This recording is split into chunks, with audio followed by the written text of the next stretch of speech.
প্রতীক হিসেবে শাপলা কলি নিচ্ছে এনসিপি, লড়াই হবে কলি আর শীষে। শাপলা এবং কলি অন্তর্ভুক্তি করেছে, তো আমরা এটা পজিটিভলি নিয়েছি। আগামীতে ইনশাল্লাহ ধানের শীষ এবং শাপলা কলির হাড্ডাহাড্ডি লড়াই হবে। নতুন দলের নিবন্ধন দ্রুত শুরু। নতুন রাজনৈতিক দলের নিবন্ধনের বিষয়টা নিষ্পত্তির জন্য পর্যালোচনা আমরা এখনো করছি। দৃঢ় বিশ্বাস যে এটা এই সপ্তাহের ভিতরে আমরা দিয়ে দিতে পারবো।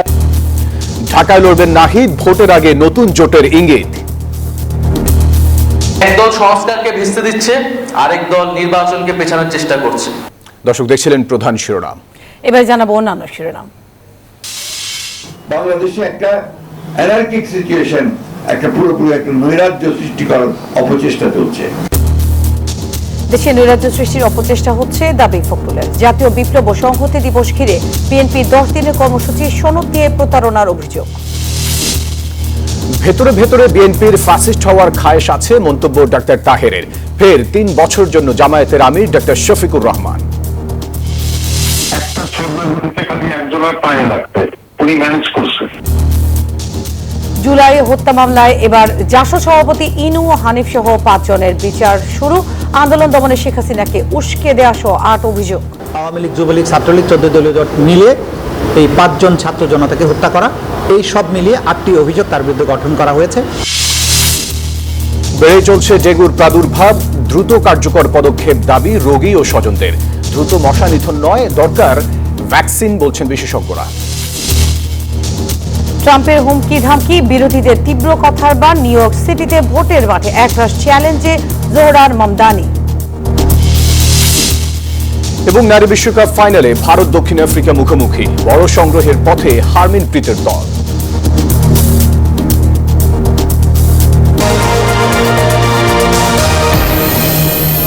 দর্শক স্বাগত জানাচ্ছি নিউজ 24 সংবাদ। এই মুহূর্তের খবরে আপনাদের সাথে আছি আমি নুজহাত আফরিন এবং আমি ফয়সাল মাহমুদ। দর্শক দেখছিলেন বিআরবি কেবলস সংবাদ শিরোনামগুলি। অবশেষে প্রতীক জটিলতা কাটলো এনসিপির। শাপলা কলি প্রতীক নিয়েই নির্বাচনে যাবে দলটি। এনসিপির মুখ্য সমন্বয়ক নাসিরউদ্দিন পাটোয়ারি বলেন, বৃহত্তর স্বার্থ চিন্তা করে শাপলা কলি প্রতীক নিচ্ছে তার দল। আর আগামী নির্বাচনে ধানের শীষ এবং শাপলা কলির হাড্ডাহাড্ডি লড়াই হবে বলেও মন্তব্য করেছেন দলটি। প্রতীক নিয়ে নানা নাটকীয়তা আর জল্পনা কল্পনার অবসান ঘটিয়ে শেষ পর্যন্ত শাপলা কলি প্রতীককে মেনে নিল এনসিপি। নিবন্ধনের শুরু থেকেই দলটি যে নামেই হোক শাপলা প্রতীক দাবি করেছিল, তবে নির্বাচন কমিশন জানিয়েছিল শাপলা প্রতীক দেওয়ার সুযোগ নেই।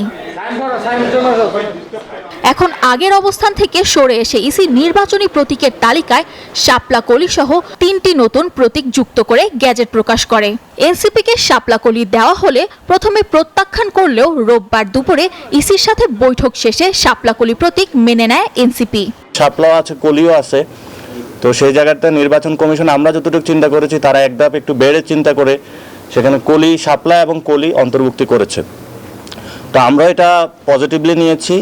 নাসিরউদ্দিন জানান 300 আসনেই নির্বাচন করবে এনসিপি, পাশাপাশি আভাস দেন নতুন জোট গড়ার। আমরা শাপলা কলি নিব। আমরা এখন এখানে একটা বিষয় আপনাদের থাকতে পারে যে আমরা বলছি শাপলার, কিন্তু আমরা এখনো ব্যাখ্যা পাইনি নির্বাচন কমিশনের যে স্বেচ্ছাচারী আচরণ। কিন্তু এখন কি তাহলে আমরা প্রতীক নিয়ে পড়ে থাকবো, আমরা ইলেকশন ফেজে ঢুকবো না? তো সেই জায়গা থেকে আমরা বৃহত্তর স্বার্থ চিন্তা করে এই ডিসিশনটা নিচ্ছি। এদিকে ইসি সচিব আক্তার আহমেদ জানান, আগামী 18ই নভেম্বর চূড়ান্ত ভোটার তালিকা প্রকাশ করবে ইসি এবং সেই তালিকাতেই হবে আগামী নির্বাচন। গণবিজ্ঞপ্তিটা তো জানাতে হবে সবাইকে, কাজেই নতুন দল এনসিপির পাশাপাশি যারা কোয়ালিফাই করবেন বা যদি কেউ কোয়ালিফাই করেন আমরা তখন সেটা জানিয়ে দেবো। 18 বছরের বেশি বয়সী প্রবাসীরা বিশ্বের যে কোনো প্রান্ত থেকে ভোটার অ্যাপের মাধ্যমে নিবন্ধন করে আগামী নির্বাচনে ভোটার হতে পারবে, যা আগামী 16ই নভেম্বর চালু হবে বলে জানিয়েছে ইসি সচিব। সামিয়া মাহতাব রোজা, নিউজ 24, ঢাকা। জামায়াতের কার্যক্রমের মধ্যে নির্বাচন পেছানোর অপচেষ্টা দেখছে এনসিপি, এমন মন্তব্য করেছেন দলটির আহ্বায়ক নাহিদ ইসলাম। সেই সাথে গণভোটের সিদ্ধান্ত সরকার বা ইসির উপর ছাড়তে চায় এনসিপি। এদিকে দলটির মুখ্য সংগঠক হাসনাত আব্দুল্লাহ বলেন, নির্বাচনকে তারাই পিছিয়ে দিতে চায় যারা সরকারের সাথে জুলাই সনদের মুখোমুখি দাঁড় করাতে চায়।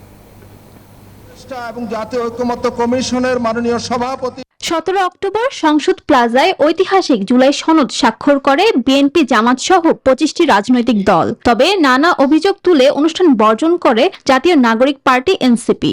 সনদে সই করতে সরকারকে নানা শর্ত জুড়ে দিয়েছে দলটি। এর মধ্যে গণভোট প্রশ্নে বিএনপি জামাতের বিপরীতমুখী অবস্থানের কারণে নির্বাচনী রাজনীতিতে জল গড়িয়েছে অনেক দূর। এই স্বাক্ষরের মাধ্যমে আমরা নতুন বাংলাদেশের সূচনা করলাম। রোববার সমসাময়িক বিষয় নিয়ে বাংলা মোটর কেন্দ্রীয় কার্যালয়ে সংবাদ সম্মেলন করেন এনসিপির আহ্বায়ক নাহিদ ইসলাম। জানান, গণভোটের সিদ্ধান্ত সরকার বা ইসির উপর ছাড়তে চায় এনসিপি। জামাতের কার্যক্রমে নির্বাচনকে পেছানোর চেষ্টা থাকতে পারে বলেও জানান এনসিপির আহ্বায়ক। জামাতের কার্যক্রমে মনে হচ্ছে যে তারা নির্বাচনকে পেছানোর কোনো অভিসন্ধি তাদের আছে কিনা, দুরভিসন্ধি আছে কিনা, এই ইস্যুতে আসলে বিরোধিতা বা তর্কের জায়গা না, বরং এটা সরকারের উপর ছেড়ে দেওয়া উচিত, নির্বাচন কমিশনের উপর ছেড়ে দেওয়া উচিত, তাদের ক্যাপাসিটি কতটুকু আছে। বলেন, এনসিপিকে নির্বাচনী কার্যক্রম থেকে দূরে রাখতেই নির্বাচন কমিশন প্রতীক নিয়ে এখনো সুরাহা করেনি। আমাদেরকে নির্বাচনী কার্যক্রম থেকে দূরে রাখতেই বা বাধাগ্রস্ত করতেই নির্বাচন কমিশন এই কাজটি করেছে। এই যে এই প্রতীকের বিষয়টা তারা আমাদের সুরাহা করে নাই। জুলাই সনদের দাবির সাথে ভোটের প্রস্তুতিতেও ব্যস্ত এনসিপি। দক্ষিণের জেলা পটুয়াখালীর পর রোববার ভোলায় সমন্বয় সভা করেছেন দলটির দক্ষিণাঞ্চলের মুখ্য সংগঠক হাসনাত আব্দুল্লাহ। বলেন, নির্বাচনকে তারাই পিছিয়ে দিতে চায় যারা সরকারের সাথে জুলাই সনদের মুখোমুখি দাঁড় করাতে চায়। নির্বাচনকে তারাই পিছিয়ে দিতে চায় যারা এই সরকারের সাথে জুলাই সনদের একটা মুখোমুখি দাঁড় করিয়ে দিতে চায়। এই সরকারের নির্বাচনের যেমন ম্যান্ডেট রয়েছে, এই সরকারের জুলাই সনদের ম্যান্ডেট রয়েছে, এই সরকারের আবার সংস্কারের ম্যান্ডেট রয়েছে। এনসিপির এই নেতা বলেন, এই সরকারি সংস্কার করবে এবং অবশ্যই ফেব্রুয়ারিতেই নির্বাচন হবে। ফেব্রুয়ারিতে অবশ্যই নির্বাচন হবে। ফারজানা রিয়া, নিউজ 24, ঢাকা। শত্রুরা মাথাচাড়া দিয়ে উঠেছে, যতই দিন যাচ্ছে ততই নৈরাজ্য সৃষ্টির চক্রান্ত চলছে, এমন বলে অভিযোগ করেছেন বিএনপির মহাসচিব মির্জা ফখরুল ইসলাম আলমগীর। বলেন, নির্যাতন, নিপীড়ন ও নানা চক্রান্তের পরেও বারবার ফিনিক্স পাখির মতো ঘুরে দাঁড়িয়েছে বিএনপি। 7 নভেম্বর বিপ্লব ও সংহতি দিবস উপলক্ষে সারা দেশে 10 দিনের কর্মসূচি ঘোষণা করেন বিএনপি মহাসচিব। এদিকে বিএনপি স্থায়ী কমিটির সদস্য গয়েশ্বর চন্দ্র রায় বলেছেন, বিএনপি রাজপথে নামলে সরকার টিকে থাকতে পারবে না। 1975-এর ঐতিহাসিক 7 নভেম্বর সিপাহী জনতা কাঁধে কাঁধ মিলিয়ে নেমেছিল রাজপথে। দুঃস্বপ্ন পেরিয়ে বন্দিদশা থেকে মুক্ত করা হয় তৎকালীন সেনাপ্রধান জিয়াউর রহমানকে। তাকে দেয়া হয় দেশ পরিচালনার গুরু দায়িত্ব। সেদিন থেকেই 7 নভেম্বর পরিচিত হয়ে যায় জাতীয় বিপ্লব ও সংহতি দিবস হিসেবে। সিপাহী জনতার বিপ্লবের মধ্যে দিয়ে 50 বছরে পা রাখছে এবার ঐতিহাসিক বিপ্লব ও সংহতি দিবস। দিবস উপলক্ষে সারা দেশে 10 দিনের কর্মসূচি ঘোষণা করেছে বিএনপি। 7 নভেম্বর সকাল 6টায় বিএনপির কেন্দ্রীয় কার্যালয় সহ সারা দেশের দলীয় কার্যালয়ে দলীয় পতাকা উত্তোলন, সকাল 10টায় শহীদ জিয়াউর রহমান বীরোত্তমের মাজারে পুষ্পস্তবক অর্পণ ও ফাতিহা পাঠ, একই দিন বেলা 3টায় নয়াপল্টন বিএনপি কেন্দ্রীয় কার্যালয়ের সামনে থেকে এবং সারা দেশের জেলা উপজেলা পর্যায়ে র্যালি অনুষ্ঠিত হবে। এছাড়া আলোচনা সভা, সাংস্কৃতিক অনুষ্ঠান সহ বেশ কিছু কর্মসূচি পালন করবে বিএনপি এর অঙ্গ সংগঠনগুলো। আমরা 10 দিন ব্যাপী কর্মসূচি নিয়েছি। 7 নভেম্বরের প্রেক্ষাপট তুলে ধরে মির্জা ফখরুল বলেন, শহীদ জিয়া দায়িত্ব পেয়ে একটি দিশেহারা জাতিকে পথ দেখিয়েছেন। শহীদ প্রেসিডেন্ট জিয়াউর রহমান যে দর্শন দিয়ে গিয়েছিলেন, বাংলাদেশি জাতীয়তাবাদের যে দর্শন, সেই দর্শন কখনো পরাজিত হতে পারে না এবং সেই জন্যই বিএনপিও কখনো পরাজিত হয়নি, বারবার জেগে উঠেছে। একেবারে সেই ধ্বংসস্তূপ থেকে ফিনিক্স পাখির মতোই বিএনপি জেগে উঠেছে।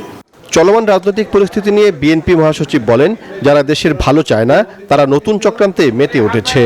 আমরা দেখছি যে বাংলাদেশের শত্রুরা তারা আবার মাথা চালা দিয়ে উঠতে শুরু করেছে, মাথা তুলে উঠতে শুরু করেছে। আমরা দেখছি যতই সময় যাচ্ছে ততই বাংলাদেশে একটা অ্যানার্কিক সিচুয়েশন, একটা পুরোপুরি একটা নৈরাজ্য সৃষ্টি করার অপচেষ্টা চলছে। এদিকে সকালে ড্যাবের নবগঠিত পূর্ণাঙ্গ কমিটিকে সাথে নিয়ে শহীদ রাষ্ট্রপতি জিয়াউর রহমানের সমাধিতে শ্রদ্ধা জানান বিএনপির স্থায়ী কমিটির সদস্য গয়েশ্বর চন্দ্র রায়। বলেন, বিএনপি সহযোগিতা না করলে সংকটে পড়বে অন্তর্বর্তী সরকার। যেভাবে প্রতিবাদ করার কথা আমাদের পক্ষ থেকে, আমরা সেভাবে প্রতিবাদ করছি না। কারণ আমরা যদি প্রতিবাদ করি বা আমরা যদি মাঠে নামি, তাতে সরকার টিকে থাকবে কিনা সন্দেহ আছে। আর সরকার যদি টিকে না থাকে তো বাংলাদেশের নির্বাচন অনিশ্চিত হবে। বিএনপি আগামী দিনে রাষ্ট্র ক্ষমতায় আসবে, তাই বিএনপিকে বিতর্কিত করার চেষ্টা চলছে বলেও অভিযোগ করেন তিনি। সাইফুল ইসলাম, নিউজ 24, ঢাকা। ভেতরে ভেতরে বিএনপির ফ্যাসিস্ট হওয়ার খায়েশ আছে, এমন অভিযোগ করেছেন জামায়াতের নায়েবে আমির ডক্টর মোহাম্মদ তাহের। রবিবার রাজধানীর কাকরাইলে এক সেমিনারে এই মন্তব্য করেন তিনি। ভিতরে ভিতরে আবার ফ্যাসিস্ট হওয়ার একটা খায়েশ আছে মনে হচ্ছে, যেই কারণে ফ্যাসিজমের যে রাস্তা আমরা সংস্কারে বন্ধ করতে চাইছিলাম, এগুলো আমরা বন্ধ করতে দিচ্ছে না। তাহলে অসুবিধাটা কোথায় যে একজন 10 বছর থাকবে না? এতবার প্রধানমন্ত্রী হওয়ার ইচ্ছা থাকার দরকারটা কি? ফের 3 বছরের জন্য জামায়াতে ইসলামীর আমির নির্বাচিত হলেন ডাক্তার শফিকুর রহমান। গতকাল রাতে দলের নীতি নির্ধারণী কোরাম তাকে আমির নির্বাচিত করেন।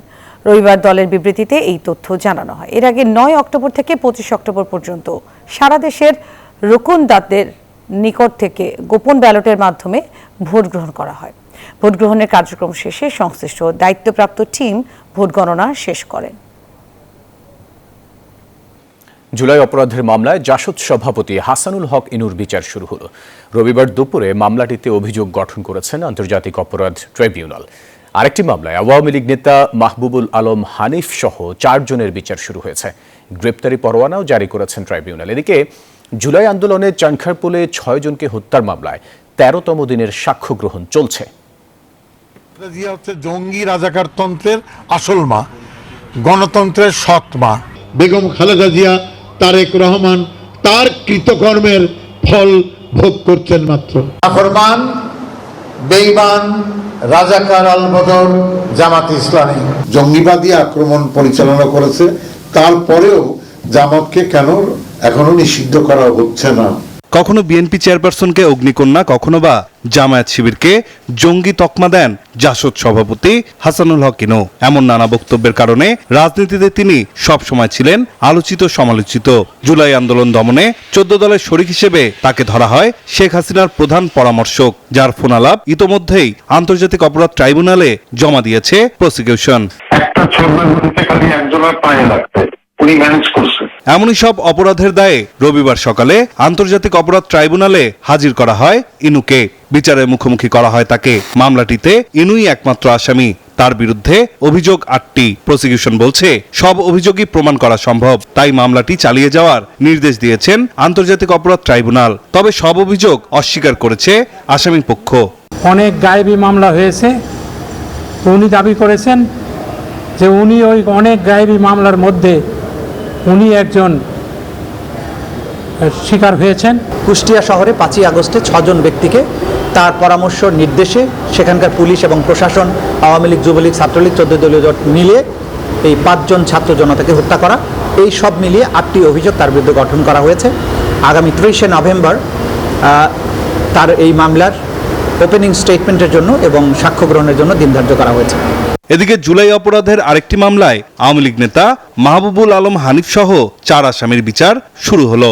একই রকম অভিযোগে মাহবুবুল আলম হানিফ, যিনি আওয়ামী লীগের অন্যতম একজন নেতা, এবং তার সহ কুষ্টিয়া আওয়ামী লীগের আরও 3 জন নেতা সহ মোট 4 জনের বিরুদ্ধে আরও একটি মামলায় অভিযোগ গঠন হয়েছে এবং সেটার বিচারের জন্য 25শে নভেম্বর সাক্ষ্য গ্রহণের জন্য দিন ধার্য করা হয়েছে। মামলাটিতে পলাতক থাকায় হানিফ সহ সব আসামির বিরুদ্ধে গ্রেপ্তারি পরোয়ানাও জারি করেছে আন্তর্জাতিক অপরাধ ট্রাইব্যুনাল। নাইম আল চিকো, নিউজ 24, ঢাকা। 5 দফা দাবিতে আন্দোলনরত ইবতেদায়ী মাদ্রাসার শিক্ষকরা সোমবার বিক্ষোভের ডাক দিয়ে জাতীয় প্রেস ক্লাবের সড়ক ছেড়ে দিয়েছেন। রোববার সন্ধ্যায় সচিবালয়ের শিক্ষা মন্ত্রণালয়ের কারিগরি ও মাদ্রাসা শিক্ষা বিভাগের কর্মকর্তাদের সঙ্গে আলোচনা শেষে তারা সড়ক ছেড়ে দেন। এর আগে দুপুরে প্রধান উপদেষ্টা সরকারি বাসভবন, রাষ্ট্রীয় অতিথি ভবন, যমুনা অভিমুখে পদযাত্রা নিয়ে এগিয়ে যেতে থাকলে শিক্ষকদের কদম ফোয়ারার সামনে আটকে দেয় পুলিশ। এরপর থেকে সেখানেই সড়ক আটকে বিক্ষোভ দেখাচ্ছিলেন শিক্ষকরা। এর মধ্যে শিক্ষক প্রতিনিধিরা সচিবালয়ে যান কর্মকর্তাদের সঙ্গে আলোচনা করতে। সোমবার দুপুর 12টার মধ্যে প্রেস ক্লাব থেকে বিক্ষোভ মিছিল বের করা হবে বলে জানান স্বতন্ত্রী ইবতেদায়ী মাদ্রাসা শিক্ষক ঐক্য জোটের চেয়ারম্যান।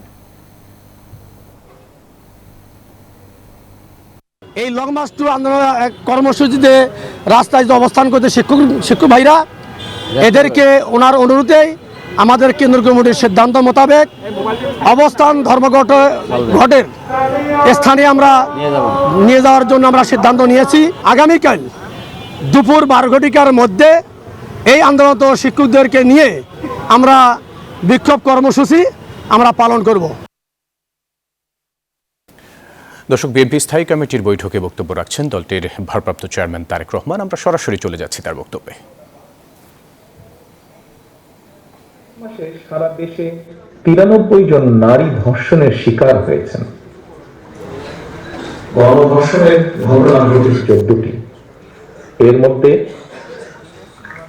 এর ভেতর 7 জনকে ধর্ষণের পরে হত্যা করা হয়েছে। আর এই সময়ের মধ্যে 98 জন নারী হত্যার শিকার হয়েছেন। নারী এবং শিশুদের জন্য নিরাপত্তাহীন সমাজ নিশ্চয়ই সভ্য সমাজ হিসেবে গণ্য হতে পারে না। আমি শুধু বাংলাদেশ জাতীয়তাবাদী দলের মহিলা দল নয়, মহিলা দল সহ বাংলাদেশের সচেতন নারী সমাজ সহ সকল মানুষকে দৃষ্টি আকর্ষণ করে বলতে চাই, আপনারা যার যার অবস্থান থেকে আমাদের কন্যা মা বোনদের সঙ্গে কথা বলুন, তাদের সমস্যাগুলো নিয়ে এলাকা ভিত্তিক প্রস্তাব তৈরি করুন, চিন্তা ভাবনা করুন। নারীদের নিরাপত্তা নিশ্চিত করার বিষয় রাষ্ট্র অবশ্যই উদাসীন থাকতে পারে না। সরকার এবং প্রশাসন অবশ্যই ভূমিকা রাখা প্রয়োজন এখানে, কিন্তু এর পাশাপাশি একটি রাজনৈতিক দল হিসাবে, রাজনৈতিক দলের কর্মী হিসাবে আমাদেরও দায়িত্ব আজ নারীদের জন্য নিরাপদ সমাজ গঠনে আমাদের যে কোনো অবস্থান বা ভূমিকা রাখা। নারী এবং শিশুদের নিরাপত্তা রক্ষায় সামাজিক উদ্যোগ আমার ব্যক্তিগত অনুভূতি অত্যন্ত জরুরি হয়ে পড়েছে। সম্মানিত সকল উপস্থিতিবৃন্দ, নেতৃবৃন্দ, এবার আমি দেশে প্রবাসে বিএনপি তথা বাংলাদেশের জাতীয়তাবাদী শক্তির প্রতিটি নেতাকর্মী, শুভাকাঙ্ক্ষী, সমর্থকদের উদ্দেশ্যে দু একটি কথা বলতে চাই। প্রতিষ্ঠার পর থেকে বিভিন্ন সময়ে বিএনপি দেশি বিদেশি ষড়যন্ত্রের শিকার হয়েছে। তবে বিএনপি প্রতি দেশের গণতন্ত্র এবং স্বাধীনতা প্রিয় জনগণের আকুণ্ঠ সমর্থনের কারণে ষড়যন্ত্রকারীরা অধিকাংশ সময় প্রত্যাখ্যাত হয়েছে। এবং বাস্তবতা হচ্ছে গণতান্ত্রিক জনগণের কাছে বিএনপি একটি বিশ্বস্ত রাজনৈতিক প্রতিষ্ঠান। যেভাবে আজকের সম্মানিত সভাপতি, অনুষ্ঠানের সম্মানিত সভাপতি বলেছেন কিভাবে বিএনপি এদেশে বহুদলীয় গণতন্ত্র চালু করেছে, কিভাবে শহীদ জিয়ার সময় বহুদলীয় গণতন্ত্র এবং কিভাবে দেশনেত্রী খালেদা জিয়ার সময় রাষ্ট্রপতি শাসন ব্যবস্থা থেকে সংসদীয় শাসন ব্যবস্থায় দেশকে নিয়ে এসেছে। সেজন্য একটি বিশ্বস্ত রাজনৈতিক প্রতিষ্ঠান বিএনপি গণতন্ত্রকামী জনগণের কাছে যুগের পর যুগ ধরে জনপ্রিয়তার যে এই ধারা, এটি বিএনপি ধরে রেখেছে, ধরে রাখার চেষ্টা করেছে। দর্শক, বিএনপি স্থায়ী কমিটির বৈঠকে বক্তব্য রাখছিলেন বিএনপির ভারপ্রাপ্ত চেয়ারম্যান তারেক রহমান। আমরা সরাসরি যুক্ত ছিলাম তার বক্তব্যে। এবারে জেডএসআরএম নির্বাচনের পথে।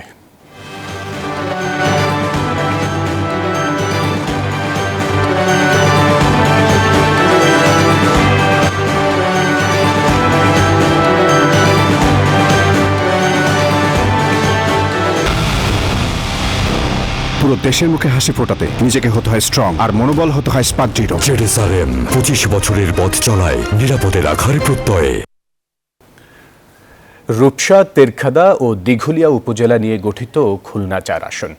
এটি জাতীয় সংসদের 101 নম্বর আসন। জাতীয় সংসদ নির্বাচন ঘিরে এই আসনেও নির্বাচনী উত্তাপ বাড়ছে। নির্বাচনের সময় ঘনিয়ে আসায় নিজ নিজ এলাকায় গণসংযোগে ব্যস্ত সময় পার করছেন বিভিন্ন দলের মনোনয়ন প্রত্যাশীরা। সাধারণ ভোটারদের বাড়ি গিয়ে কুশল বিনিময় ও শুভেচ্ছা জানানোর পাশাপাশি নিজ অবস্থান তুলে ধরছেন কেউ কেউ।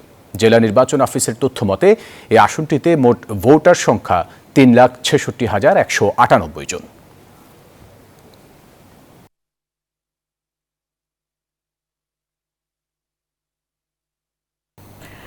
বেড়ে চলছে ডেঙ্গুর প্রাদুর্ভাব। রোগী স্বজনদের দাবি মৃত্যু ও সংক্রমণ হার কমিয়ে আনতে সরকারকে দ্রুত কার্যকর পদক্ষেপ নিতে হবে। বিশেষজ্ঞরা বলছেন শুধু মশা নিধন নয়, ডেঙ্গুর দাপট থামাতে দরকার ভ্যাকসিন কর্মসূচি। তারা বলেন গ্লোবাল ভ্যাকসিন অ্যালায়েন্স সহ বাংলাদেশে যারা গবেষক রয়েছেন সকলে মিলে সিদ্ধান্ত নিতে হবে ডেঙ্গু নিয়ন্ত্রণে ভ্যাকসিন প্রয়োগ করা যায় কিনা। আব্দুল্লাহ আল মামুনের প্রতিবেদন। দেশে ডেঙ্গু এখন মৌসুমী রোগের সীমা অতিক্রম করে ভয়াবহ জনস্বাস্থ্য সংকটে পরিণত হয়েছে। ঢাকায় যেমন রোগীর চাপ বাড়ছে, তেমনি ছড়িয়ে পড়ছে সারা দেশে। এবার ঢাকার চেয়ে ঢাকার বাইরে রোগীর সংখ্যা অনেক বেশি। এবার মোট আক্রান্তের 28% ঢাকার। পরীক্ষা নিরীক্ষা করাইছি, জ্বর আসছে, 3 দিন জ্বর আসার পরে পরীক্ষা করাইছি। পরীক্ষা করে জানতে পারলাম যে ডেঙ্গু। হাত যেমন ভেঙে যাবে, হাত পা, হাতের কোনা যে কবজাগুলো আছে অনেক ব্যথা করে। সাধারণ জ্বরে ব্যথাটা হয় না। নগরবাসী বলছেন লার্ভার উৎস ধ্বংস ছাড়া ডেঙ্গু নিয়ন্ত্রণ অসম্ভব। সিটি কর্পোরেশন ও স্থানীয় প্রশাসনের মশক নিধন কর্মসূচি যেন নিয়মিত এবং বৈজ্ঞানিকভাবে হয় তা নিশ্চিত করতে হবে। যে জেলটা সেটাও অপরিষ্কার, সেটাও রেগুলার যে একটা প্রাথমিকভাবে যে পরিষ্কার করা, তাদের রেগুলার মেনটেন করা, সেটাও নেই। মশা এরকম দিনের বেলা কয়েল জ্বালান লাগে, রাত্রে তো বলাই নাই। মশার ওষুধ তো অনেকদিন পর দেয়, মাঝে মধ্যে আসে না বললেই হয়। বিশেষজ্ঞরা বলছেন ডেঙ্গু পরিস্থিতি নিয়ন্ত্রণে যখন নিত্য নতুন প্রযুক্তি ব্যবহার করছে উন্নত বিশ্ব, তখনও শুধু মশা নিধন কর্মসূচিতে আটকে থাকা নির্বুদ্ধিতা। ডেঙ্গু প্রতিরোধে বিশ্বে 2টি ভ্যাকসিন অনুমতি পেয়েছে। এর মধ্যে একটি বিভিন্ন পার্শ্ব প্রতিক্রিয়ার জন্য বন্ধ করে দেওয়া হয়। তবে জাপানের তাকাদা ফাউন্ডেশনের কিউডেঙ্গা নামে নতুন ভ্যাকসিনটির কার্যকারিতা এখন পর্যন্ত ভালো বলে মনে করছেন গবেষকরা। এই ভ্যাকসিনটি বাংলাদেশে প্রয়োগ করা যায় কিনা সেটি অনেক বড় সিদ্ধান্তের ব্যাপার। গ্লোবাল ভ্যাকসিন অ্যালায়েন্স যারা আছে এবং বাংলাদেশে যারা গবেষক রয়েছেন সকলকে মিলে একসাথে বসে তার অ্যাডভান্টেজ, ডিসঅ্যাডভান্টেজেস সবকিছু দেখে আমাদেরকে সিদ্ধান্ত নিতে হবে যে ভ্যাকসিন ডেঙ্গু নিয়ন্ত্রণে বাংলাদেশে প্রয়োগ করা যায় কিনা। বিশ্ব স্বাস্থ্য সংস্থা ডেঙ্গুকে বিশ্বব্যাপী শীর্ষ 10টি স্বাস্থ্য ঝুঁকির মধ্যে একটি হিসেবে শ্রেণীবদ্ধ করেছে। 2000 সালে 5 লাখ থেকে 10 গুণ বেড়ে 2019 সালে 50 লাখেরও বেশি মানুষ আক্রান্ত হয়েছে। 2023 সালে ডেঙ্গু আক্রান্তের সংখ্যা এতটাই বৃদ্ধি পেয়েছে যা অভূতপূর্ব। আব্দুল্লাহ মামুন, নিউজ 24, ঢাকা। সুদানে গিয়ে যুদ্ধের কবলে এলোমেলো এক বাংলাদেশের জীবন। বৈধ কাগজপত্র হারিয়ে কয়েক দফা জেল খেটে দিক বিদিক ঘুরে বেড়াতে হয়েছে। স্বজনরা ভাবছিলেন তিনি হয়তো আর বেঁচে নেই। অবশেষে 2 দশকের বেশি সময় পর ফিরলেন গাইবান্ধার মইনুল হক। সেনাবাহিনীর সহযোগিতায় রবিবার সকালে দেশে পৌঁছান তিনি। শাহজালাল বিমানবন্দরে তৈরি হয় আবেগঘন পরিবেশ। সেনাবাহিনীর সাথে দেখা হলো, ওনার নাম ছিল আশফাক। আর্থিক সচ্ছলতার আশায় 2003 সালে সুদান যান গাইবান্ধার সুন্দরগঞ্জ উপজেলার মইনুল হক। সবকিছু ঠিকঠাকই ছিল, কিন্তু হঠাৎ দেশটিতে শুরু হয় গৃহযুদ্ধ, যার জাতাকলে পড়ে বিপর্যস্ত হয়ে পড়ে তার জীবন। প্রাণ বাঁচাতে ছুটে বেড়াতে হয়েছে এদিক সেদিক। অবশেষে আশ্রয় নেন সুদানের আবেই অঞ্চলে, কিন্তু দুর্ভাগ্য পিছু ছাড়েনি। সেখানে ছিনতাইকারীর কবলে পড়ে হারান পাসপোর্ট সহ সব বৈধ কাগজপত্র। ফলে অসম্ভব হয়ে পড়ে দেশে ফেরা। 2 দফা জেল খেটে মানবেতর জীবনযাপন করতে থাকেন তিনি। এছাড়া সর্বোপরি বাংলাদেশ সরকারকে। এক পর্যায়ে বিভিন্ন অঞ্চল ঘুরে বাংলাদেশ সেনাবাহিনীর সদস্যদের দেখা পান মইনুল। দীর্ঘ আইনি ও কূটনৈতিক প্রক্রিয়া শেষে অবশেষে দেশে ফিরিয়ে আনলো সেনাবাহিনী। আমরা আছি, আপনাদের আমরা দেখি আমরা কি করতে পারি। ওরা আবার আমার যদি কাজ করে সকাল থেকে করিয়া আবার যাওয়ার ব্যবস্থা করেছে। এর মাঝে কেটে গেছে দীর্ঘ 2 দশকের বেশি সময়। কোনো খবরও মিলছিল না। স্বজনরা ধরে নিয়েছিল হয়তো মইনুল বেঁচে নেই। অবশেষে তাকে ফিরে পেয়ে আনন্দ অশ্রুতে আত্মহারা পরিবার। আমরা ভেবেছিলাম যে আমাদের ভাই হয়তো নাই, যেখানে 18-19 বছর থেকে কথা হয়নি, দেখা হয় নাই, ফোনে কথা হয় নাই। আমরা পরিবার সবাই মনে করছি আমার ভাই মারা গেছে। আমরা আজকে খবর পাইছি অনেকদিন আগে যে এত তারিখে ফ্লাইট হবে, আর গতকালকে আমরা রওনা দিছি। আমরা ভোর 4টা থেকে তার জন্য অপেক্ষা করতেছি। পরিবারের সদস্যরা জানান তার এই ফিরে আসা শুধু একটি পরিবারের জন্য নয়, বিদেশে আটকে পড়া বা নিখোঁজ ব্যক্তিদের পাশে দাঁড়ানোর মানবিক প্রচেষ্টার এক উজ্জ্বল দৃষ্টান্ত। মাসুদ সুমন, নিউজ 24 ঢাকা। এবার মধুমতি ব্যাংক পিএলসি অর্থ বাণিজ্য সংবাদ। বাজারে শীতের আগাম সবজির দরদামে ধস, এতে সাধারণ ক্রেতারা খুশি হলো, হতাশ কৃষক। কুষ্টিয়ার বাজারে সব ধরনের সবজির সরবরাহ বেড়েছে। সপ্তাহের ব্যবধানে সব সবজির কেজিতেই কমেছে 10 থেকে 40 টাকা পর্যন্ত। এমন অবস্থায় উৎপাদন খরচ তোলা নিয়ে দুশ্চিন্তায় পড়েছেন প্রান্তিক চাষিরা। তাদের অভিযোগ, কৃষক ভালো দাম না পেলেও মধ্যস্বত্বভোগী ব্যবসায়ী ও ফরিয়ারা ঠিকই লাভ তুলে নিচ্ছেন।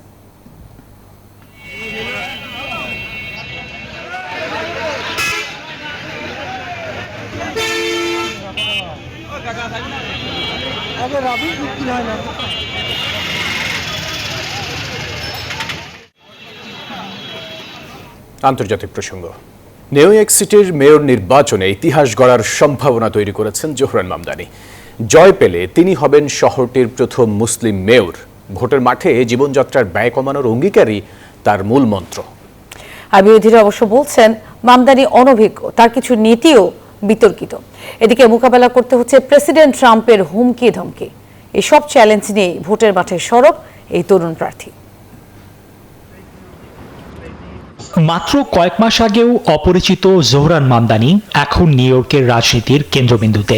ডেমোক্রেটিক সোশ্যালিস্ট এই প্রার্থী বিনামূল্যে সরকারি বাস, সার্বজনীন শিশু যত্ন এবং ভাড়া নিয়ন্ত্রণের মতো প্রতিশ্রুতি দিয়ে সাড়া ফেলেছেন সাধারণ মানুষের মাঝে। তবে তার এই উত্থানকে হুমকি হিসেবে দেখছেন প্রেসিডেন্ট ডোনাল্ড ট্রাম্প। মামদানিকে কমিউনিস্ট আখ্যা দিয়েছেন তিনি। হুঁশিয়ারি করেছেন মামদানি মেয়র হলে কেন্দ্রীয় তহবিল বন্ধ করে দেওয়া হবে। অন্যদিকে তার অনভিজ্ঞতা এবং ব্যয়বহুল প্রতিশ্রুতির বাস্তবায়ন নিয়ে প্রশ্ন তুলেছেন প্রতিদ্বন্দ্বী অ্যান্ড্রু কুয়োমো এবং রিপাবলিকান প্রার্থী কার্টিস লিওয়া। তবে মামদানির মতে গণতন্ত্র রক্ষার্থ শুধু স্বৈরাচারী প্রশাসনের বিরুদ্ধে দাঁড়ানো নয়, সাধারণ মানুষের বস্তুগত চাহিদা পূরণ করাও। ইসরায়েল ফিলিস্তিন ইস্যুতে তার দৃঢ় অবস্থান এবং পুলিশের তহবিল কমানোর পুরনো মন্তব্য নিয়েও রয়েছে তীব্র বিতর্ক। যদিও পরবর্তীতে তিনি নিজের অবস্থান পরিবর্তন করেছেন, যা নিয়ে বিভক্ত খোদ ডেমোক্রেট শিবিরও। তবে সব সমালোচনা ছাপিয়ে তরুণ ও অভিবাসী ভোটারদের বিপুল সমর্থন তাকে রেখেছে এগিয়ে। তার জয় শুধু শহরের নয়, নির্ধারণ করতে পারে ডেমোক্রেটিক পার্টির অভ্যন্তরীণ রাজনীতির ভবিষ্যৎও, বলছেন অনেকে। নিবির আমিন, নিউজ 24। সাথে থাকার জন্য